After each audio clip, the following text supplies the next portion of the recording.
I'm Larson. And I'm Backe. And this is SOS Survival.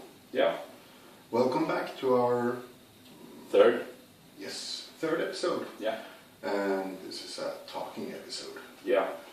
And today we're gonna have a review. Yeah, a game review, actually. Yes. And we're gonna talk about the survival mindset. How to think, how to, well, not act, but well, mostly how to think and how to motivate yourself while you survive. Yeah. So, first of all, we're going to do the review. Yep. And then after that, we're going to do the survival mindset. Precisely. So, the review. Today we're going to review Day C.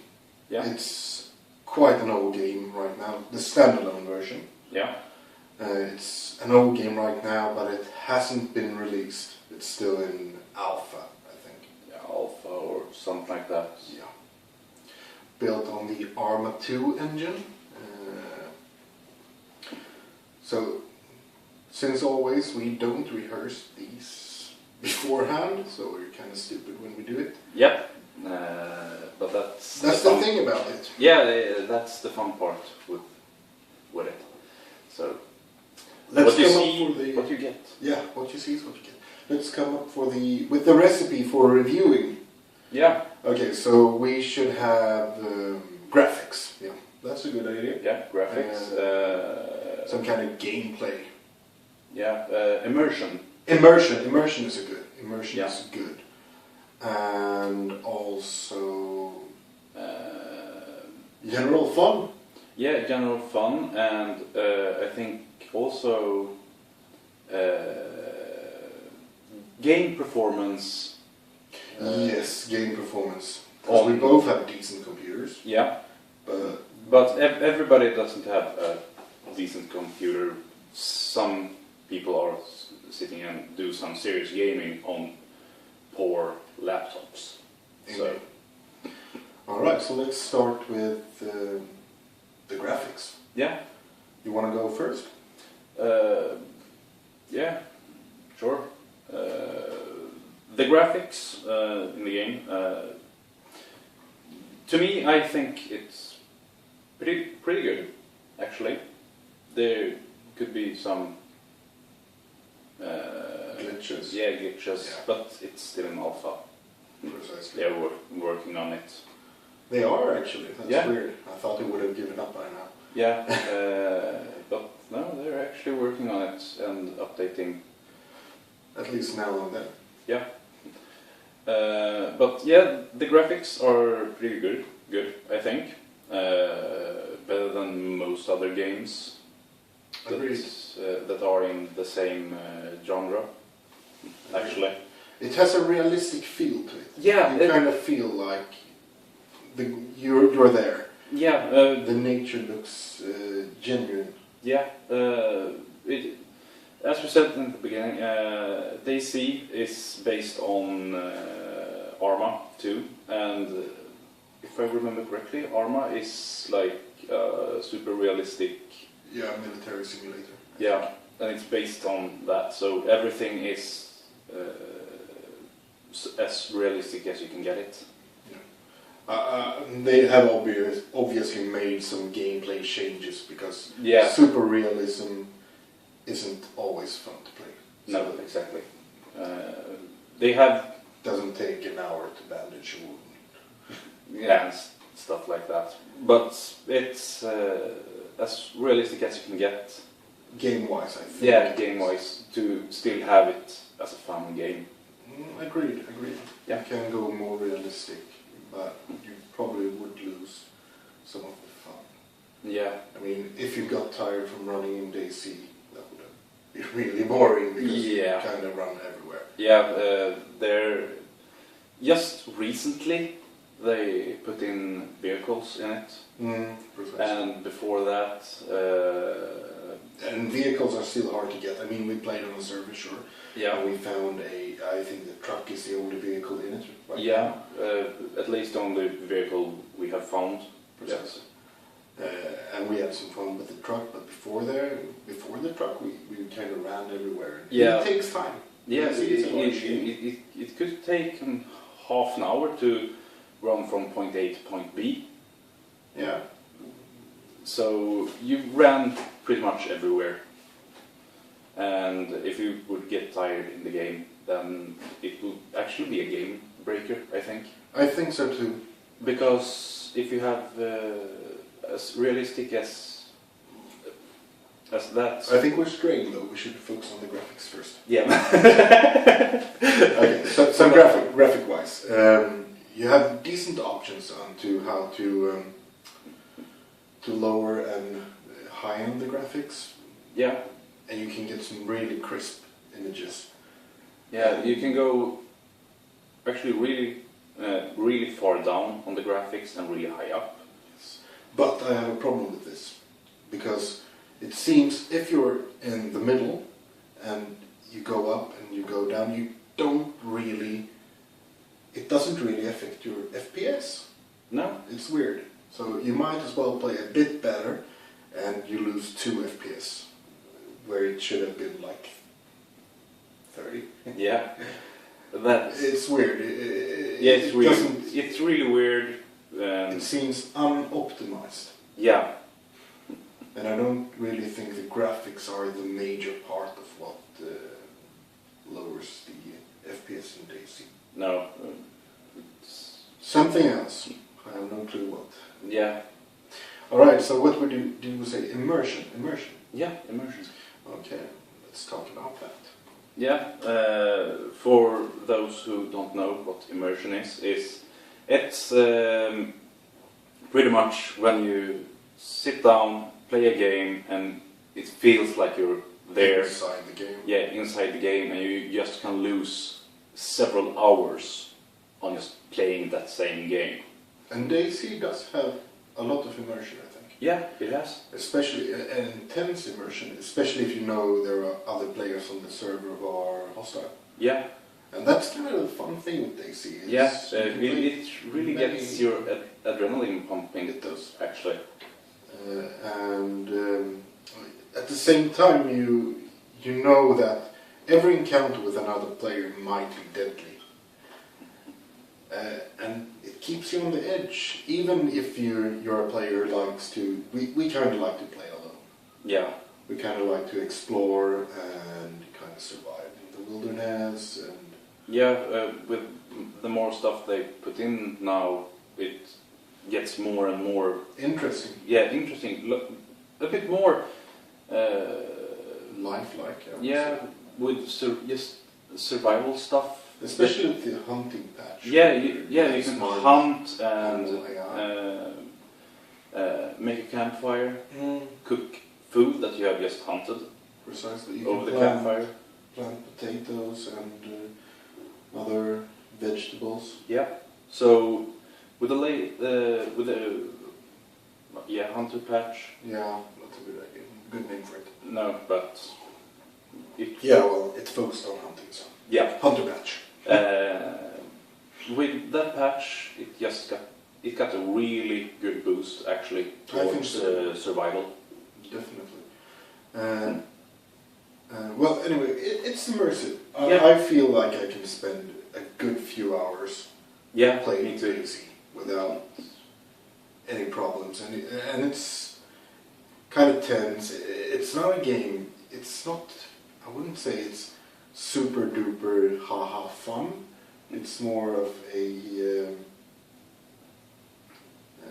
I want a challenge. I want a challenge. It's a bit too easy though. So Yeah, if you want to win a challenge, you have to log in to another server with a couple of other players. Yeah, definitely. If you play alone, if you go for a low populated server, you won't have the human interaction and stuff will be stocked. You could find good loot almost everywhere if you're alone on a server. But if you log into a server where there's like 20 other players, then it's gonna get really hard actually. Great. Alright, so we had graphics, immersion, low computers, it doesn't really work on low spec computers. No. It stutters a lot. Yeah, like as we said with when we talked about graphics, when you higher and lower it, it really doesn't affect your FPS that much. Precisely. You have to have actually a pretty decent computer to play it on the low end. Yeah. Because it takes a lot of power. Yeah, it does. For some reason. Yeah. So that's kind of bad, because really, if you go down in graphics as well, the fidelity, well, the graphical fidelity, it gets bad really quickly, so you kind of can't spot players in the distance, and you really need to be able to have that distance. Yeah. There is like open fields where you can, if you have a good computer and the graphics turned up, you can spot another player like crouching on the other side of the field. Precisely, far away. And when you turn down the computers, the pixels get kind of big, and, well, turn down the graphics, of course, not turn down the computer. Yeah, so... You get a hard time. You can enjoy it, but I would recommend enjoying it on low population servers. Yeah. If you have a bad computer. Yeah, but it's fun. Mm-hmm. I have played DayZ on a really, really bad laptop, and it works. It worked. Could get some frustration because I couldn't spot enemies in the distance or something like that, but it was still it was fun when I played with friends on a low population server. Agree. Alright, anything else you want to say about the game? We said we would have graphics, immersion, gameplay. Yeah. We did a little discussion about gameplay, about the vehicles. We kind of ended up there anyway. But it has some decent gameplay. The controls, they are kind of wonky, yeah. If you are used to ordinary first-person shooter games, where you have perfect FPS controls, yeah, you're slow. When you turn with the gun, you kind of go overboard a bit. And it's probably made to give it that more of a realistic feel. Yeah. So if you're gonna play it for the first time, the control's gonna feel a bit wonky at the beginning. It's gonna get some time to get used to, but that's just how the game is. Because when you turn in real life, you aren't always spot on targets. If you turn fast or something like that, they have. Yeah, I don't know if that's intentional or just is. I think it's a byproduct of the ARM engine, and they probably could make it point perfect, but yeah, it's probably intentional. Yeah. To have the kind of slow down in the controls. Yeah. And you kind of need to get the animation starting for doing stuff. It takes a while to set up a jump. Yeah. It takes a while to crouch. It takes a while to sit down. Yeah. One thing that the jump isn't really a jump either. You can jump, but it's kind of more. If you go slow, you can vault. Yeah, right. If you run, you do. That was one of the things that it bugged me a bit. Mm-hmm. That if you played ordinary games, when you jumped, you just jump up and down or forward a bit. First time I tried it, it was just like he stepped over. Yeah, if you go slow, you do a... It takes a while to get used to it, and if you're running and jump, then it's really gonna jump. Yeah, and the jump is a bit wonky as well. But yeah, you don't do it that often, and to be honest, it stops people from bunny jumping all over the place. Yeah, because it slows you down. Yeah, actually it does. All right, so out of 5, how many bucketheads would you like to? I would, out of 5, I would give it, I think 4 bucketheads, actually. 4 bucketheads. Yeah. And I would give, I think, 3.5 Larsen head. Just 3.5. because, 3.5. Yeah. Because it needs to get done. If it gets done in a good way, it's gonna be 4, definitely. Yeah. But right now, it's just 3.5. God damn it. All right, so onwards to our little discussion. Like we said, we're gonna take up survival stuff on this channel. Yeah, everything that has with survival. So today we're gonna talk about the survival mindset. Yeah. And things you can kind of do. What not to do, perhaps. Yeah. Since if you're in a survival situation. Yeah. Yes, if you go out in the forest, you have decided to go out, or if it's unintentional. Yeah. You kind of need a mindset to actually be able to survive. I'm not saying if you go out for half a day and you know your way back, or a weekend and you know your way back, then you don't need to have the survival mindset. But if you get into a real life or death situation, you kind of need to watch out for a few things. Yeah. And one of those is you can't let fear Take over. No. Because you make stupid decisions. And you make stupid mistakes. And some people actually freeze up. Yeah. And you kind of go into this sitting and crying stage. And that's something you can't do in a survival situation. You have to be clear in the head. Yeah. If you freeze up in a survival situation, it could be life and death. It could be the death of you. Definitely. Depends on what situation it is. Precisely. But fear could be a good thing. Fear is a good thing. Yeah, most fear, often, but yeah. you need to keep it in check. Yeah, you can't like Let it take over. Yeah, exactly. You can be afraid of, if you see a snake, if you're afraid of it, that's good, because snakes are dangerous. Precisely. But you can't freeze up. You have to be able to think, what is my next step? What am I going to do next? Precisely.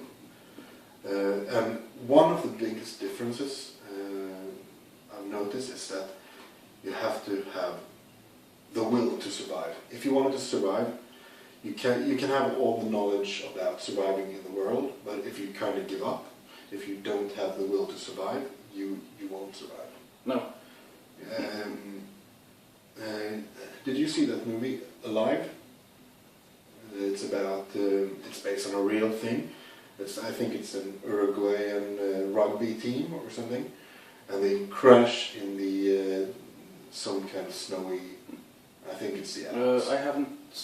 You've heard about it. I've heard about it, and I heard about the real thing. Yeah, and they didn't have the right clothes. They didn't have any source of heat or any great food, but most of them did survive. Yeah. And that's pretty much because, well, they didn't give up. Yeah, that's one of the most important things. Never give up. Precisely. The movie was 124 hours? Yeah. I don't know. Yeah, I know what you mean. Yeah, It's about a climber. He gets trapped in a canyon. Yeah, in a canyon, a boulder on his arm, and he has to saw his arm off. Yeah, it's kind of nasty. Yeah, it's nasty, but he never gave up, and that's probably why he made it. Yeah, exactly. You can make it out of almost any situation if you just don't give up. Mm. Alright, so another thing is to keep your spirits up. Yeah. Like taking joy in building a campfire. Yeah, that's... I think we talked about that. We did. A little bit. We landed a bit on it. Yeah, last episode. And also, with this, I know in my survival kit, I know I have my everyday carry, I have drawing things. Yeah. Things to draw. So that's a good way for me to keep my spirits up, is to draw stuff. Yeah. If it's only drawing branches or flowers or whatever, but it keeps my mind occupied and pleased. Yeah. For me, it's like building a campfire, doing things with my hands. Just that keeps me happy. So if I already have a campfire and everything, I'm hungry, my spirits are about to go down, I feel like, no, I don't want to do anything. Just pick up a stick and sharpen it. Whatever. Yeah, take out my knife and do some carving or whatever. Just to get my mind off the situation, actually. Indeed. Well, that's a good idea to think about when you build your everyday carry. Is you have to have some kind of motivational. Yeah, something that makes you happy. Yeah, precisely. Along with you, even if it's a knife and you can carve like bucket, it's a good idea. It makes you happy and it puts you into a better mindset. Yeah. Another thing is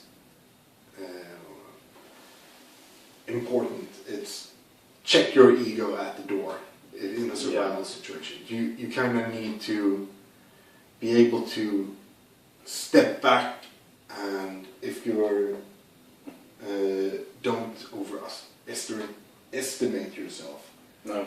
You need to have a good handling on your own abilities. Yeah, if you feel that this thing is a bit risky, then I maybe shouldn't do it. I don't know if I can make it, and I am in a survival situation, then I maybe shouldn't do it because it could hurt me. Or precisely. Just because you walked over a slippery log 10 times in a non-survival situations, it doesn't mean you're not going to slip when you're in a survival situation. Yeah, exactly. And you could actually take the long route. The longer route. Yeah. So it's... And also if you're with people, you kind of... Don't show off. Yeah, you can show off, of course, but don't be an ass about it. No. You kind of need to respect other people as well. You can't just my way or the highway. Because even if they don't have your survival knowledge, they can have knowledge that is useful for the situation, and they can have good ideas. Yeah. You don't have to have survival knowledge to have good ideas about how to survive. Yeah. Always listen to, if you have other people with you, so always listen to their ideas and their suggestions. Even if you know that you have way more survival experience than them, always listen to their ideas, because that makes them happy that you are listening to them. Indeed. Take them into consideration. I know a few years back we kind of watched a show about that was some kind of pathogen apocalypse, and they kind of put people in a warehouse and they had to survive. Yeah, the colony. The colony. Yes. All right, so we had to make a cut. Yeah, we had to re-record the cut we made because everything crashed. Yeah. And we threw a clip, but it disappeared. So Yeah. I have to throw something else. Yeah.